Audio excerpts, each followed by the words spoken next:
So, ప్రస్తుతం online betting యాప్స్‌ని promotion చేస్తున్న వాళ్ళందరి పైన ఆహ్, కొంతవరకు కేసులైతే నమోదు చేస్తున్నారు పోలీసులు. ఈరోజు తాజాగా పంజాగుట్ట పోలీస్ స్టేషన్‌లో 11 మంది పైన డైరెక్ట్‌గా కేసులు నమోదయ్యాయి. ఈవెన్ వాళ్ళకి నోటీసులు కూడా వెళ్ళాయి. 2 గంటల లోపల వాళ్ళు రెస్పాండ్ అవ్వాలి అని చెప్పేసి అన్నారు. కానీ ఇప్పటి వరకు వాళ్ళు రెస్పాండ్ అవ్వకపోగా ఫోన్ కాల్స్ కూడా కట్ చేస్తున్నారు. ఈవెన్ దాదాపు అందరూ ట్రై చేసినా కూడా అలాంటివి ఏం జరగట్లేదు. కానీ ఇప్పుడు అసలు బెట్టింగ్ యాప్స్‌ని ప్రమోట్ చేస్తున్న చోటా చోటా ఇన్‌ఫ్లుయెన్సర్స్‌నే మొత్తం ఫోకస్ చేస్తుందా? లేకపోతే పెద్ద పెద్ద ఇన్‌ఫ్లుయెన్సర్స్ కూడా ఉన్నారు. సినీ తారలు గావచ్చు, క్రికెట్ స్టార్స్ గావచ్చు. ఇలా చాలా మందున్నారు. వాళ్ళ పైన కూడా తీసుకునే అవకాశం ఏమైనా ఉందా? మరి దీనంతటి గురించి మనం డిస్కస్ చేద్దాం. సో, ప్రస్తుతం మనతో పాటు డిస్కస్ చేయడానికి పీఓడబ్ల్యూ సంధ్య గారున్నారు. ఆవిడతో మాట్లాడదాం. నమస్తే మేడం. నమస్తే. మేడం, ఆన్‌లైన్ బెట్టింగ్ అనేది నేరమే ఖచ్చితంగా. కానీ ఇప్పటి వరకు మనకు చిన్న చిన్న ఇన్‌ఫ్లుయెన్సర్సే మనకు తెర మీద కనిపిస్తున్నారు. మరి పెద్ద పెద్ద ఇన్‌ఫ్లుయెన్సర్స్ మనకెందుకు కనిపించట్లేదని మీరనుకుంటున్నారు? అసలు భారతదేశంలో ఆన్‌లైన్ బెట్టింగ్ బ్యాన్. అవును. అసలు ఇది బెట్టింగ్ అనేది బ్యాన్ అయినా క్రికెట్ బెట్టింగ్‌లు చూసాం, రకరకాల బెట్టింగ్. అవును. ఇది రాను రాను చిన్న చిన్న వస్తువులు కొనుగోలుకు కూడా బెట్టింగ్‌ల వ్యాపారం. మా దగ్గర 2,00,000 ఉన్నాయి. అయినా సరే పలానా 5,00,000 వస్తువు కొంటాం అనడం. మనీ మొబిలైజ్ చేయడం. ఈ రకంగా బెట్టింగ్‌లలోకి వెళ్ళడం. మేము కొన్నాం మీరు కూడా కొనండి అని చెప్పడం. ఇట్లా ఆన్‌లైన్ బెట్టింగ్‌లు, ఇన్‌ఫ్లుయెన్సర్స్ చిన్న చిన్న అదే వృత్తిగా చిన్న చిన్న యూట్యూబర్స్ ఫస్ట్ యూట్యూబ్ మొదలుపెడతారు. దాంట్లో ఆన్‌లైన్ బెట్టింగ్‌లు చేస్తారు. ఇట్లా రకరకాలుగా అసలు మేము ఏంటా కథ అని తెలుసుకుంటుంటే చాలా విషయాలు బయటపడుతున్నాయి.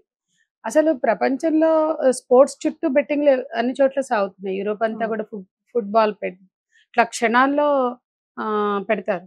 ఫుట్‌బాల్ గాని లేదా స్పోర్ట్స్ మెయిన్ స్పోర్ట్స్ అన్ని క్రికెట్ అవును. అన్ని అన్ని ఆయా దేశాల్లో ఏ స్పోర్ట్స్ పట్ల జనాలకి క్రేజ్ ఉంటుందో ఆ స్పోర్ట్స్‌లో ఈ బెట్టింగ్స్ నడుస్తాయి. ఇట్లా నిమిషాల్లోనే పెడతారు. అది $20 పెడితే అది $100 అయిపోతుంది. $100 అయింది కదా అని ఈసారి $500 పెడతారు పోతాయి.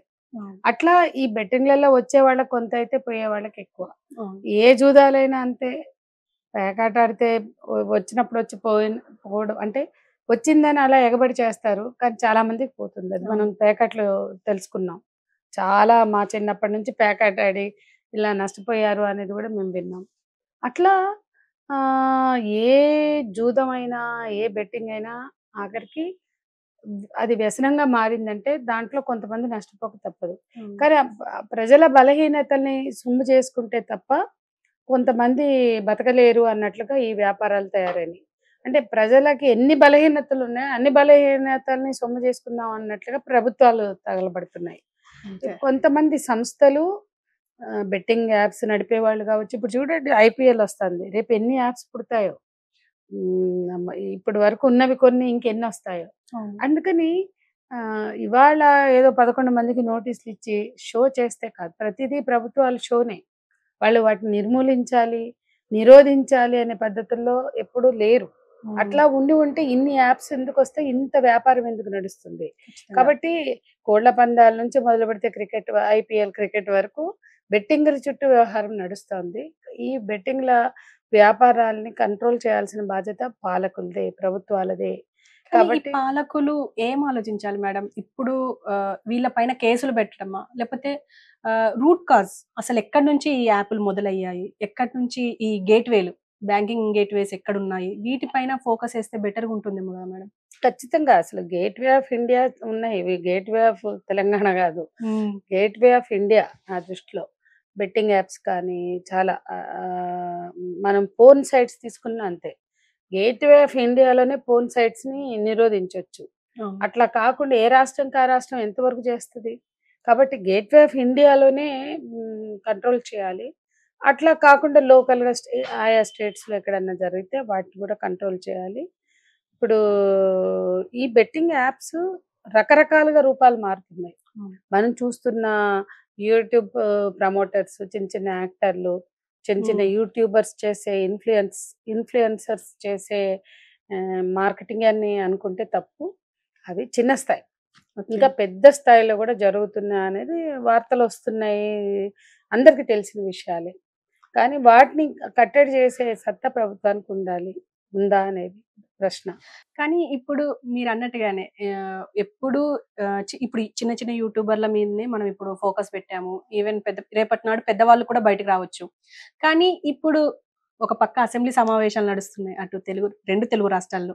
వాటన్నిటిని దేన్ని పట్టించుకోకుండా జస్ట్ బెట్టింగ్ యాప్స్ మీదనే మనం 1 వీక్ నుంచి మీడియా మొత్తం ఉంది. అసలు దీన్ని ఎలా చూడొచ్చంటారు? అంటే మీడియా గాని, మీడియా చుట్టూ ఉండే సోషల్ మీడియా యూట్యూబర్స్ కానీ ఈ అంటే ఒక ఫ్రాడ్‌ని ప్రమోట్ చేయడం ఇదంతా. హ్మ్. ఇప్పుడు బెట్టింగ్ యాప్స్ అయినా లేదా యూట్యూబర్స్ ప్రమోట్ చేసే మార్కెటింగ్ అయినా, ఇన్‌ఫ్లుయెన్సర్స్ తీసుకొచ్చే ఈ ఈ మొత్తం కూడా ఫ్రాడే కదా అవును. అల్టిమేట్‌గా. అవును. ఒక ఫ్రాడ్‌ని మనుషులకు అలవాటు చేసి సంపాదించుకుంటున్నారు. మేము చూసారా? మేమెంత సంపాదించామో. హ్మ్. అది ఫ్రాడ్ కదా! ఖచ్చితంగా. ఆ ఫ్రాడ్‌ని మేము బైక్ కొనేసాం. చూసారా? మా దగ్గర డబ్బులు లేకపోయినా మేము బైక్ అంటే నువ్వు ఎవరిని ముంచుతున్నావు? అమాయకులు అక్కడ బలవుతున్నారు. ఈ ఈ హ్మ్. వీళ్ళ వలన ఇప్పుడు ఒక రైతు పంట అమ్ముతాడు. పంట అమ్మి తిరిగి పంటకి పెట్టుబడో, పిల్ల పెళ్ళికో లేకపోతే ఏదైనా సర్జరీ చేయించుకుందామనో డబ్బులు బ్యాంక్‌లో ఉంటాయి. ఆ కొడుకులకి తెలుస్తాయి పాస్‌వర్డ్స్. పాపం ఈ యూట్యూబర్స్‌కి బలవుతుంది ఎవరు? అమాయకులు. ఆ పల్లెటూర్లలో అవును. ఉండే పేదవాళ్ళు లేదా రైతులు లేకపోతే ఇప్పుడు వాళ్ళ కష్టార్జితం ఒక రైతే కావచ్చు, ఒక చిన్న బిజినెస్ చేసుకునే వ్యాపారే కావచ్చు. ఆ డబ్బుని వాళ్ళు జమేసి ఇంకా పెద్ద ఆ బిజినెస్‌ని పెంచుకోవడానికి జమేసుకుంటారు. అవును. పెళ్ళిళ్ళకో, అవసరాలకో వాటిని జమేసుకుంటారు. చిన్న చిన్న వ్యాపారులు ఇవాళ పట్టణాల్లో. సో, సెల్ ఫోను అందరి దగ్గరే ఉంది. ఆ! అవును. దాని దాని గురించి ఆ పరిజ్ఞానం ఉన్నోడికి, లేనోడికి కూడా సెల్ ఫోన్ వెళ్ళింది. అవును. స్మార్ట్ ఫోన్స్ వెళ్ళిపోయినాయి. జియో వాడు చాలా గొప్ప దేశానికి ఏదో సేవ చేసినట్టు భారతదేశ ప్రధాని పొగిడి పొగిడి ప్రజల మీద రుద్దిన జియో వాడు అందరికి అలవాటు చేశాడు. అవును. సో, ఈ జియో అందరి చేతుల్లోకెళ్ళిన జియో లేదా పోనీ స్మార్ట్ ఫోన్ అది కరెక్ట్‌గా ఎలా దాన్ని వాడాలో అందరికి తెలుసని మనం అనుకుంటే పొరపాటు. అట్లా వాళ్ళ తల్లి ఏముంది మా నాన్న నాకు 1,00,000 పెడితే 5,00,000 వస్తాయి. మా నాన్నకి కూడా థ్రిల్ చేస్తా అనుకుంటాడు ఒకడు. అది చెప్పాడు అబ్బాయి. హ్మ్. ఇంకొకడేమో మా నాన్న డబ్బు తీసుకొని నేను పెడతా. నాకొస్తాయి. నేను బైక్ కొనుక్కుంటా. ఆ తర్వాత మా నాన్న డబ్బులు మా నాన్నకే ఉంటాయి అనుకున్నాడు. హ్మ్. అట్లా వాళ్ళ ఒక ఒక ఒక దాంట్లో అయితే ఒక తల్లి చాలా కష్టపడి పనిచేస్తుంది. హోటల్ నడిపి అయి చేసి, ఇది చేసి ప్రతి వాళ్ళకి క్యాష్ అక్కర్లేదు. క్యాష్ హ్యాండ్లింగ్ లేదు. మొత్తం గూడా ఆన్‌లైన్‌లు ప్లాస్టిక్ కరెన్సీలు వచ్చేస్తున్నాయి. హ్మ్. హ్మ్. అసలెప్పుడైతే డీమానిటైజేషన్ వచ్చిందో, డీమానిటైజేషన్‌తో పాటు అసలు డీమానిటైజేషన్ తీసుకురావడం వెనకే చాలా మంది ప్రయోజనాలున్నాయి. ఇట్లాంటి ప్రయోజనాలు. ప్రజల్ని ఇట్లా అవలగాళ్ళని జేయడానికి ప్రజల్ని పూర్తిగా ఆహ్, ఎందుకు కరెన్సీ ఉంటే ప్రాబ్లమ్ ఏంటి? అంటే హ్మ్. డీమానిటైజేషన్ పేరుతో అందరికి ఇవి తీసుకొచ్చి అందరిని వీటిలోకి నెట్టేసి ఇవాళ ప్రతి వాడు smart phone, card. Digital currency. Digital currency అయిపోయింది. సో, అవును. డిజిటల్ కరెన్సీ ఎక్కడికి తీసుకెళ్తుంది? దాన్ని ఎలా వాడాలో గూడా తెలియని వాళ్ళున్నారు. లేదా అమ్మ నాన్నలకు తెలీదు గాబట్టి సింగిల్ పేరెంట్స్, మదర్స్ నడిపే ఫ్యామిలీస్‌లో గూడా జరుగుతున్నాయి. ఓకే. కాబట్టి వాళ్ళేంటంటే అందరికీ ఎప్పుడు డబ్బులు ఇట్లా ఫ్లోట్ అవ్వవు. కష్టపడి చిన్న చిన్న జాబులు చేసుకునేవాళ్ళు. హ్మ్. నెలకు 15,000, 12,000 చేసుకునేవాళ్ళు గూడా ఆ డబ్బులు దాచిపెట్టుకుంటారు. అవును. ఏదన్నా వాళ్ళ ప్లాన్ చేసుకుంటే ఒక ఇల్లు కొనుక్కోవాలనో, ఒక సైట్ కొనుక్కోవాలనో, ఒక పెళ్లి చేయాలనో, చదివించాలనో ఏదన్నా కావచ్చు. ఒక రోజుతో వాళ్ళకి డబ్బులు అందవు అందరికి. అవును. దాదాపు మిడిల్ క్లాసే ఎక్కువుంటారు. వాళ్ళు ఇంత జమేసుకుంటేనే వాళ్ళు అనుకున్న లక్ష్యాలు, వాళ్ళ అవసరాలు తీరడానికి అది ఏదైనా కావచ్చు. అది ఒక హాస్పిటల్ ఖర్చులే కావచ్చు, పిల్లల చదువుల ఖర్చులే కావచ్చు, పిల్లల పెళ్ళిళ్ళ ఖర్చులే కావచ్చు. ఇంకొక వాళ్ళు వాళ్ళు తలపెట్టిన ఇంకో కార్యానికి సంబంధించిన డబ్బులే కావచ్చు. అవి వాళ్ళు జమేసుకుంటారు. ఆ జమేసుకున్న డబ్బులు పోతున్నాయి. అది వాళ్ళ పిల్లలే కావచ్చు. లేకపోతే ఒక్కోసారి వీళ్ళు ఎవరొకళ్ళ మీద డిపెండ్ అవుతారు. హ్మ్. డిజిటల్ కరెన్సీని వాడే క్రమంలో కో తీరిక లేకో, అది లేకపోతే వీళ్ళకి వాడడం చేతగాకో రాకు. చేతగాకో, హ్మ్. వాడడం రాకో అట్లా డిపెండ్ అయితే అట్లా పోయినయున్నాయి. కాబట్టి ఇవి ఎదుటి వాళ్ళ అవసరాలను తీర్చడం కోసం పెట్టుకున్న మనీ కొల్లగొడుతుంటే ఎక్కడి నుంచొస్తుంది? మీకు రైట్ రాయల్‌గా వచ్చే మనీయా? డబ్బులొచ్చాయి. మీరు ఆన్లైన్ లో బెట్టింగ్లలో అక్కడికక్కడ 100 పెడితే 200 వచ్చాయి, 200 పెడితే 500 వచ్చాయి. కానీ ఎక్కడ ఎవరిని మోసం చేయకుండా వచ్చిన డబ్బా, ఎవరి హార్డ్ అండ్ మనీ అక్కడ ఎవరైనా క్యాపిటల్ గా పెట్టి రొటేట్ చేస్తున్నారా?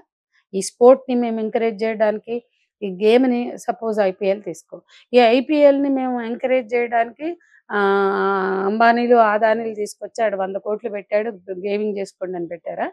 ఏంటి ఈ మనీ ఎక్కడిది? ఎక్కడి నుంచి కొట్టి ఎవరికి సర్క్యులేట్ చేస్తున్నారు? ఎక్కడి నుంచి దోచేసి, ఎక్కడి నుంచి ఎవరి జేబులు చిల్లులు చేసి, ఎవరి బ్యాంకులు ఖాళీ చేసి, ఎవరిని మోసం చేసి తీసుకుంటున్నారు. కాబట్టి ఈ మోసం అనేది తెలివిగా మార్చడం. ఈ యూట్యూబర్స్ ఓదరగొట్టేది అదే కదా. యూట్యూబర్స్ కానీ ఒక మోసం, అది మోసం లాగా కూడా కనిపించదు అనమాట. అది వాడి తెలివిలాగా చూపించుకుంటారు. ఒక్కొక్కళ్ళు వైనాలు పోతూ, వంకర్లు పోతూ, పూజలు కొట్టుకుంటూ, ఆడాళ్ళ మగవాళ్ళ నేను చెప్పట్లేదు, వాడు ఎవడైనా ఇర్రెస్పెక్టివ్ ఆఫ్ జెండర్ మీరేం చేస్తున్నారు అంటే ఎండ్ ఆఫ్ ద డే ఈ చైన్ మార్కెటింగ్స్ తీసుకోండి, ఈ బెట్టింగ్ యాప్స్ తీసుకోండి, ఏ రకమైన జూదాలు తీసుకోండి, అవి మనం రేసెస్ చూస్తున్నాం. హార్స్ రేస్ నుంచి క్యాసినోల వరకు అవే కదా. పోగొట్టుకునేవాడు పోగొట్టుకుంటూనే ఉంటాడు, పొందేవాడు పొందుతాడు. దాన్ని చూపించి అది పెద్ద ఇది చాలా పెద్ద విషబలయం. దాన్ని మనం ఎక్కడా దీన్ని అంతం చేయగలం అనేలాగేం లేవు. బడా బడా బాబులు ఉంటారు, పాలకులు ఉంటారు, అన్ని చాలా దేశాల్లో అఫీషియల్ గా కూడా ఎంతో కొంత ఇప్పుడు మనకు ఉంది. రేసు నడవట్లేదా? ఇక్కడనే ఉంది. అట్లా చాలా చోట్ల చాలా రకాలుగా బెట్టింగ్స్ నడుస్తున్నాయి. అది పరిమితి దాటి ఇప్పుడు హార్స్ రేస్ ఉంది, అక్కడ బెట్టింగ్లు ఉన్నాయి. అక్కడ పోయి పలానా గుర్రం మీద పెడితే అది జాక్పాడు కొట్టిందని నాకు కరెక్ట్ తెలియదు. ఎందుకంటే మేము వాళ్ళ యూనియన్ తో పనిచేసాం కాబట్టి కొంచెం ఐడియా. నేను ఆ రేస్ కోర్స్ యూనియన్ అధ్యక్షురాలుగా చేశాను. అంటే అక్కడ ఎంప్లాయీస్ స్టాఫ్ వాళ్ళ బెనిఫిట్స్ కోసం. సో ఇట్లా చాలా మంది పనిచేస్తారు అక్కడ, 2000 మంది పైగా. సో నేనేమంటున్నానంటే అక్కడికి పోయి వాడు ఏదో బెట్టింగ్ కాస్తాడు, అది వేరు. ఇది మన ఇంట్లో అసలు పక్కోడికి కూడా తెలియకుండా మన రహస్యంగా మన స్మార్ట్ మూడో కంటికి ఏంటి అసలు ఈ కంటికి తెలవకుండా కూడా చేస్తారు. అంటే స్మార్ట్ ఫోన్ లో క్షణాల్లో గల్లంత అయిపోతున్నాయి. కాబట్టి ఇది మరీ నియంత్రణ లేని వ్యవహారంగా మారింది. సరే, బెట్టింగ్లు ఏ సమాజంలో అయినా ఏ దేశంలో అయినా ఎంకరేజ్ చేస్తున్నారు పాలకులు. ఎందుకంటే వాళ్ళకి వచ్చే ట్యాక్సుల కోసమో ఇంకోటో రెవెన్యూ. అల్టిమేట్ గా మద్యం నష్టం అని తెలిసినా మద్యం రుద్దుతారు. అంటే నేనంటున్నా వీళ్ళ రెవెన్యూ కోసం ఏదైనా రుద్దుతారా జనం మీద? ఇంకెందుకు డ్రగ్స్ మంచిగా ప్రభుత్వమే కౌంటర్లు పెట్టి డ్రగ్స్ అమ్మమనండి. కొనేవాడు ఉన్నాడు, వైన్ షాపులు అమ్మినట్టే వైన్ అమ్మినట్టే అవి కూడా అమ్మనండి. కొనేవాడు ఉన్నాడు కదా, వాడు కొంటున్నాడు కాబట్టి ఒట్టిగా అది అక్రమంగా తరలిపోతుంది, అక్రమంగా జనాలు డబ్బులు చేసుకుంటున్నారు, అదేదో మేమే అఫీషియల్ చేస్తాం అని. అంటే దేనికి ఒక లిమిట్ లేదా అసలు? ఇవాళ ఈ బెట్టింగ్లు ఆన్లైన్ యాప్స్ ఏదో సడన్ గా హల్చల్ చేయడం, కొన్నాళ్ళు డ్రగ్స్ అని హల్చల్ చేస్తారు, డ్రగ్స్ యథావిధిగా నడుస్తాయి. కొన్నాళ్ళు బెట్టింగ్ యాప్స్ మీద హల్చల్, ఇప్పుడు వారం నుంచి అది నడుస్తుంది. ఈ హల్చల్ అయినాక మళ్ళీ ఇది పెద్ద హైప్ క్రియేట్ చేసి అసలు తెలవనోడికి